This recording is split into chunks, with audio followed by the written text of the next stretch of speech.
నేను రియలైజ్ ఏంటంటే ఇంకోళ్ళ కథ కన్నా మన కథే మనం రాసుకుంటేనే ఆ కిక్ బేస్ మందై ఉండాలి. ఇల్లు కట్టాలంటే పిల్లర్స్ ఒకటి వేసేసి పునాదులు వేసేసి నువ్వు కన్స్ట్రక్ట్ చేయరంటే నేను గొప్పగా చాలామంది డైరెక్టర్లు ఉంటారు ఇంకోళ్ళ కథని బాగా ఎన్హాన్స్ చేసి తీసేవాళ్ళు, హ్యాండిల్ చేయగలుగుతారు. అది వాళ్ళ స్ట్రెంత్. అవును, ఎందుకంటే అదైతే ట్యాగూర్ వినాయక్ గారు చేశాడు కదా, 150 వినాయక్ గారు తీసినాడు. అవును, అది బిగ్గెస్ట్ క్యాపబిలిటీ అది. అవును. సో నాకు ప్రాసెస్లో అర్థమైంది ఏంటంటే ఓకే, నేనే అక్షరం పెడితేనే నేను ఎక్స్ట్రాడినరీ తీయగలుగుతున్నాను, ఎటు పడితే అది గేమ్ ఆడగలుగుతున్నాను. ఇంకోళ్ళ కథని నేను ఓన్ చేసుకోలేకపోతున్నాను, దాన్ని ఇటువైపు లాగలేకపోతున్నాను అనేది నాకు ఎక్కడో అర్థమైంది. అర్థమైన తర్వాత ఎప్పుడైతే లూసిఫర్ రీమేక్ అన్నారో నాకు మళ్ళీ క్వశ్చన్ మార్క్ స్టార్ట్ అయింది. చిరంజీవి గారితో ఒకసారి వచ్చింది ఆపర్చునిటీ, ఇప్పుడు వెళ్ళి నేను చేయలేను అని చెప్పాలి. రీమేక్ నేను చేయలేను అంటే అంత పెద్ద స్టారు అభిమాని తిరుగుతున్నాడు వచ్చి పోజు కొడితే పోరా అంటే మళ్ళీ మనం చేయలేం, మళ్ళీ అసలు అడుగు పెట్టడానికి. ఎందుకంటే అప్పటికే ఆయన సైరా నరసింహారెడ్డి, ఓ పక్క ఆచార్య, కోటాల శివ గారితో పెద్ద పెద్ద డైరెక్టర్తో పనిచేస్తున్నారు. రన్నింగ్లో చాలామంది డైరెక్టర్లు వరుసలో ఉన్నారు, ఆయన కథలు చెప్పడానికి ట్రై చేస్తూ నాకే తెలుసు, మార్కెట్కి తెలుసు. ఏంట్రా బాబు ఈ కన్ఫ్యూజన్ అని 2 days నరకం అనిపించాను. తర్వాత మా వాళ్ళందరూ నీ మనసుకి ఏది అనిపిస్తే చెయ్యి, రేపు పొద్దున మళ్ళీ మనల్ని బ్లేమ్ చేయకు, నీకు అనిపిస్తే చెయ్యి, హానెస్టీగా చెప్పేసి ఏమవుద్ది అని ఇంకా ఫైనల్గా ఫిక్స్ అయ్యి 2 days తర్వాత చిరంజీవి గారి ఇంటికి వెళ్ళాను. ఎక్కుతూ నా స్క్రీన్ సేవర్లో మా మదర్ ఫోటో ఉంటుంది. మ్యాక్సిమం కష్టం సుఖం చేసే ముందు దాన్ని అలా చూసుకుంటా. ఓకే. మా అమ్మగారి పేరు ఇందిరాగాంధీ. చూడు ఇందిరమ్మ, వెళ్తున్నా, పెద్ద ఆయన కిందకు వస్తారు, ఇప్పుడు నేను చేయలేకపోతున్నాను, ఇది చేయలేనని చెప్పబోతున్నాను, ఇంకా రిజల్ట్ దేవుడి మీద వదిలిపెడతామని వెళ్ళి కూర్చున్నాను. కరెక్ట్గా ఆయన 4కి రమ్మన్నారు. నేను 3:45 కల్లా అక్కడ ఉన్నాను. ఎగ్జాక్ట్ 5 minutes to 4 చిరంజీవి గారు వచ్చారు. రాగానే వచ్చి కూర్చున్నారు, కాఫీ అది వచ్చింది. 150 films చేశారు కదా, ఆయనకి తెలుసు వచ్చినోడు ఏదో చెప్పడానికి ఇబ్బంది పడతాడని పట్టేశాడు ఆయన. సినిమా టాపిక్ తప్ప అన్నీ మాట్లాడతాడు ఆయన. లూసిఫర్ చూసామనే తప్ప మిగతా అన్నీ మాట్లాడతాడు చిరంజీవి గారు. అది మళ్ళీ మీకు అగ్గిన పరీక్ష.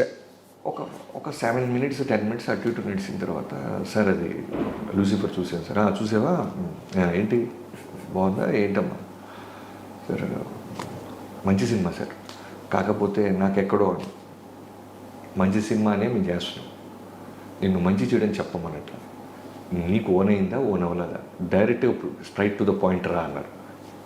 పాయింట్ బ్లాంక్లో స్ట్రైట్ టు ద పాయింట్ రా అని అనగానే మళ్ళీ టెన్షన్. సరే బ్రీత్ తీసుకుంది, సరే ఏం లేదు, నా కథలైతే నేను చాలా బలంగా తీయగలను అని మీకు చెప్పింది చెప్పాను. సర్దార్ గబ్బర్ సింగ్ విషయంలో నేను స్ట్రాంగ్గా హిట్ కొట్టలేకపోయాను స్క్రీన్ మీద, నా కథ కాకపోవటం వల్ల. వెంకీమమ్మ కూడా హిట్ కొట్టిన నాకు తృప్తి లేదు. ఒక వెంకటేష్ గారు, నాగ చైతన్య మీద హిట్ అనే పేరేంటి, భారీగా రీసౌండ్ రావాలి కదా, పైగా జైల్లోకి వచ్చిన తర్వాత చేస్తున్నాను కదా నేను. సో అక్కడ నాకు అర్థమైంది సార్, ఇంకోళ్ళ ఇంటిని నేను మాడిఫై చేయలేను సార్. మేబీ ఆ చేసే వస్తుందేమో కొన్నాళ్ళకి మెచ్యూరిటీ నాకు, ప్రస్తుతానికి తెలియదు sir, to be honest with you. పైగా మేజర్గా నేను చూస్తున్న చిరంజీవి దాంట్లో కనపడలేదు సార్ అన్న. ఆ మాట ఆయన పట్టుకున్నాడు. నువ్వు చూస్తున్న చిరంజీవి ఏంటి అన్నాడు.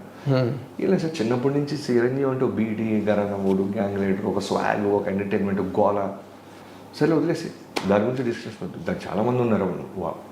నీకు ఊరికే రైటరు కదా, నువ్వు ఏదైనా ఓన్ చేసుకుంటావు అని అడిగాను తప్ప నాకు చాలామంది ఉన్నారులే బాబీ, దాని గురించి వదిలేసి అన్నారు. అనేసి తర్వాత అన్నీ ఏంటి ఇంకా అర్థమైంది, ఇక లేదు మన చిరంజీవి గారితో మనతో ఏం చేయడానికి ఫిక్స్ అయిపోయాయి. అయిన తర్వాత బయటకు వస్తున్నప్పుడు, సార్ ఒక ఫోటో తీసుకుంటాను మీతో అన్నారా. ఫోటో తీసుకుంటూ మీ నాన్నగారికి చెప్పు, ఇలా సినిమా వస్తే నేను చూస్తున్న చిరంజీవి లేడు అన్నామని అన్న తర్వాత, ఇంతకు నువ్వు చూస్తున్న చిరంజీవి ఏంటయ్యా, ఏం దిగుతుంటాడు అతను, నువ్వు చూస్తున్న చిరంజీవి ఎప్పుడు చెప్తావా కదా అన్నారు. అది ఆయన గొప్పతనం. జనరల్గా నేనైతే ఇప్పుడున్న చిన్నపాటి స్థాయిలోనే ఎవరికైనా ఒక అవకాశం ఇస్తే వాడు గంతులేస్తాడు అనుకుంటే, వాడికి అవకాశం ఇచ్చిన తర్వాత మీరు ఇచ్చిన అవకాశం నాకు నచ్చలేదు, నేను ఇంకొక ఆపర్చునిటీతో వస్తాను అంటే, నేను ఇమీడియట్గా వాటితో ఇంత ఎర్లీగా అయితే వాడికి నేను అవకాశం ఇవ్వను. 100%. కనీసం ఒక ఆటలో కనీసం మనిషిగా మనకి ఎక్కడో చిన్న ఈగోస్ ఉంటాయి, కోపాలు ఉంటాయి, 1 నెల 2 నెలలు పుష్ చేస్తామండి. అవునా కలుద్దాం రా, రే తమ్ముడు కలుద్దాం రా, ఎంత గుడ్ ఇంప్రెషన్ ఉన్నా ఏది ఉన్నా సరే, అరే నువ్వు ఇప్పుడు నా కింద పనిచేసే చిన్న బాయ్ కూడా ఉన్నాడు, ఆయన పిలిచి అరే నా బ్యానర్లో నువ్వు సినిమా చేయరా అంటే, అది గంతేస్తాడని సమ్మర్ సాల్ట్ వేస్తాడని నా విజువల్ ఉంటే, మీరు ఇచ్చారు బట్ ఇది కాదు, నేను ఒక కథతో వస్తానంటే ఎలా ఉంటుంది నాకు. సో ఆయన వెళ్ళే ముందు నువ్వు చెప్తున్న చిరంజీవి ఏం చేస్తాడో చెప్పవా, దాని సంగతి చూస్తానన్నాడు. చెప్తాను సార్, ఒక 20 రోజుల్లో అలా వస్తానన్న. కట్ చేస్తే కరెక్ట్ 18వ రోజు మెసేజ్, 2 days ఉంది నీకు ఇంకా అని చిరంజీవి గారి దగ్గర. బా సో 20 రోజులు నాకు నా టీంకి అగ్ని పరీక్ష.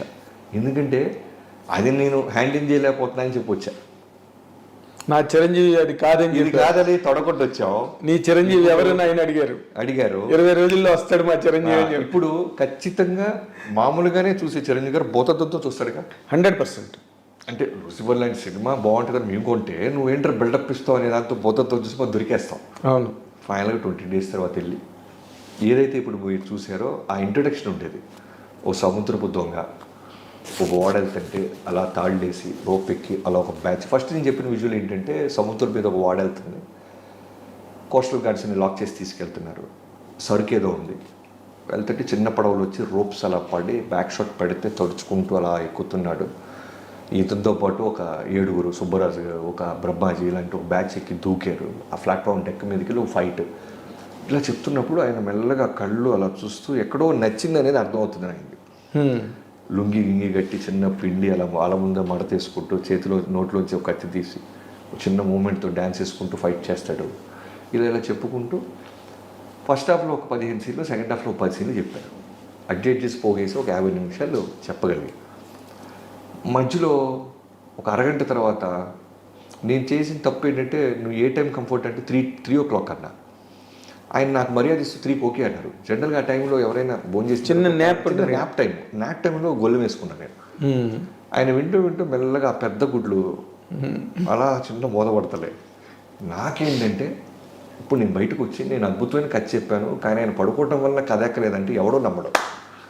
పోరా లవ్ ఈయన చెత్త కథ చెప్పుంటే నేను కథ చెప్తున్నాను, బట్ వలసలో ఇదే. ఇప్పుడు వెళ్ళి నా వైఫ్కి ఏం చెప్పాలి, ఎందుకంటే పాపం తనకి నిద్రలేదు 20 రోజుల నుంచి. తనకి అన్నీ చెప్పా, చిరంజీవి గారితో ఇలా లూసిఫర్ వచ్చింది, నేను నో చెప్పి వస్తున్నాను, ఇలా కొత్త కథ చేస్తున్నాం అంటే పాపం ప్రతి దానికి పాపం స్టెప్గా నాకు సపోర్ట్ చేసేది. అదే ఇప్పుడు నేనేం చెప్పాలి, నిద్రపోయాడమ్మా తను, ఆయన పడుకున్నారు అందుకే ఎక్కలేదంటే పోరా అంటారు. వచ్చి బయట నా టీం పోనా గారికి చక్రికి వీళ్ళందరికీ చెప్పాలి నేను బాగా చెప్పానే బాబు, ఆయన ఎక్కడో నిద్రపోయారు. ఎక్కడో ఒక 3-4 minutes మెల్లగా అలా మోస్తున్నారు, మళ్ళీ కళ్ళు తెరిసి మెల్లగా వాటర్ అది తీసుకుంటున్నారు. అన్నీ జరుగుతున్నాయి. అయిపోయిందిరా బాబు జీవితంలో, ఇక లేదు నెక్స్ట్ హీరో ఎవరు రాలి, ఇక చిరంజీవి గారితో లేదురా అవకాశం, ఎక్కలేదు ఆయన నిద్రపోతాడు, డిస్కనెక్ట్ అయిపోయాడు కథగా అనుకుంటా. అయిన తర్వాత పడుకున్నాడు, మెల్లగా లేచారు. సరే అయితే ఒకసారి రంతులు చేసుకుని రేపు ఎల్లుండి కలుద్దాం అన్నారు. సరే వెళ్తుంటే కరెక్ట్ బయటకు వచ్చిన తర్వాత 1 నిమిషం ఆగు అని కథ మొత్తం రంతులు చేస్తాడు ఆయన. బిగినింగ్ అలా వచ్చాడు, బోటు తాళ్ళు వేసి అలా ఎక్కారు, ఇలా వెళ్ళారు ఒక తమ్ముడు క్యారెక్టర్ ఇలా వెళ్ళారు.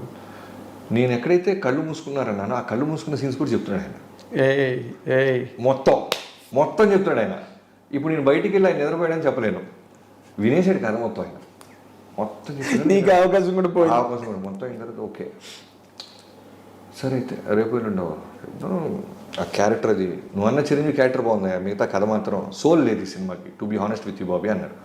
సోల్ లేదు సార్, 20 రోజులు రెడీ చేశాను, మీరు ఓకే అంటే సోల్ క్రియేట్ చేస్తాను.